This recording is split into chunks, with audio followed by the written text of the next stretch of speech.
Motherhood. When you're shooting content, you also have to be a mother too. Taji, it's mommy's time to do content. Can I finish doing the videos first? Thank you. I said I want to stand like I'm waiting. Okay. Thank you. Enjoy your sticker. You want what? I said I want to choose. You want to choose? You'll get that later. Give me a few minutes to finish first, okay? Yeah. Good girl.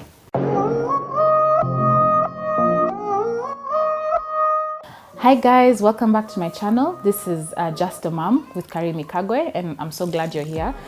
So in this video, I want to talk about screen time. And when I talk about screen time, I mean TV, phones, tablets, computers, laptops, whatever the case may be. I mean, I've seen a lot of discussions online and even articles where people talk about the dangers of exposing your children to screen time, or even allowing them to, when maybe they're too young. And the question is always, what age is good for example, for a child to have a smartphone, or at what age should they be exposed to the internet? And these are things me and my husband have talked about a lot. Sometimes we agree, sometimes we don't. But the one thing we agree on is that we're in the digital age. I mean, it's not something that any of us can ignore. And the way things are going, our kids are going to be finding their career by the time they're teenagers. I mean, we've heard of stories of rich kids. Like there's this kid called Ryan.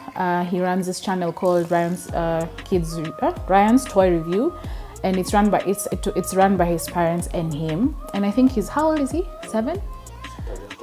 He just turned 7, and last year he made $22 million US just from his YouTube channel.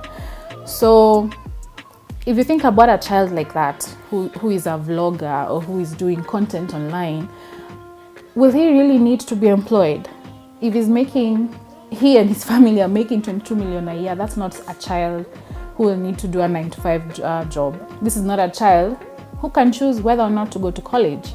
I mean, he's not forced by the what can I call it? Like the box that we were raised in. We were raised to go to school, to read, to go and get a job and retire and etc. But things have changed, and the internet is what has changed everything, in my view.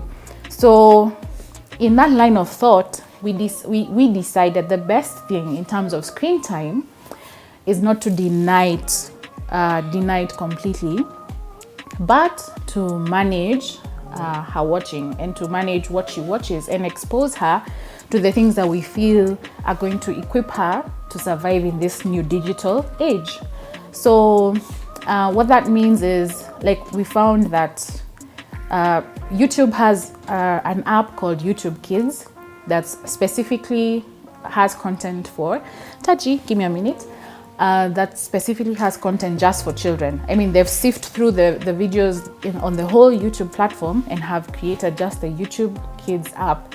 So that doesn't mean that everything there is good for her. It just means that at least they've sifted through the rubbish on YouTube, and they've now created this world just for children.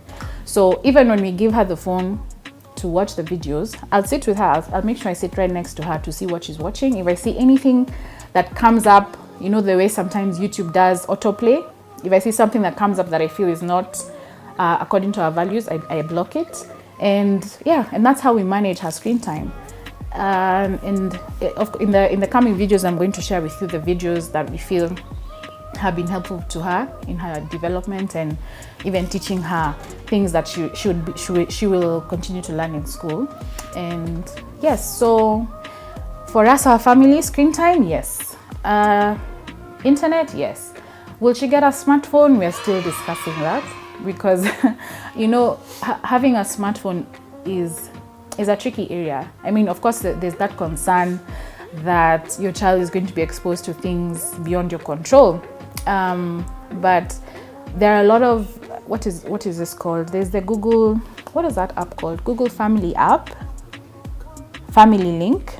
I will share with you all these links so that you can have a look at them for, as a parent, that allows you.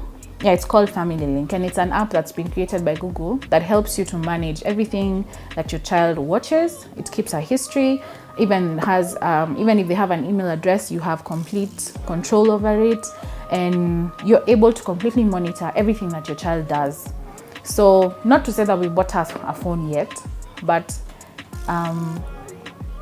the moment our children step out of that house, whether we buy them a phone or not, they'll find other children with phones, they'll find other children with tabs. So instead of completely blocking them off those things, it's wiser, I feel, for a parent to talk to your children about it, to show them in your home, in your safe space, that this is what the internet is, this is what a phone is, these are the things that come up. And when you see things like this coming up, don't watch this. This is not good for you. It's better than to say no, because the moment they get out, they'll be curious. They'll find a child who watches all that stuff. So isn't it better to equip your child to be ready for that than to completely block them off? What do you think? I'd love to hear from you. I mean, this is a conversation that's ongoing. We are parents. This is our first child, so of course we are learning as we grow together. I'd love to hear from you. What are your thoughts? Please share in the comments. Like, subscribe our YouTube page, our Facebook page. Please share with your friends so that these conversations can continue. They are very important, and they'll help us in the long run as we continue to raise our kids the best way that we can. So thanks for watching. See you in the next video. Bye.